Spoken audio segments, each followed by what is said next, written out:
Hello guys, welcome back to my YouTube channel once again. So in today's video I'm going to show you how to download your Bybit app on your phone. So before getting started, I want you to like and subscribe to my YouTube channel. Let's get started. In case you are using iPhone or Android phone, you just have to go over to your Apple Store or your Play Store and go over to the search area and type in Bybit. Let me do that right away and you're going to see it here.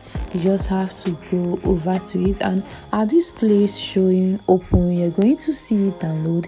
You just have to go over there and you click on the download and you'll be able to download, and it's staying straight to your mobile phone. And guys, this is how you'll be able to download Bybit on your phone. And this is the end of this video. I want you to like and subscribe to my YouTube channel, and see you next time. Bye.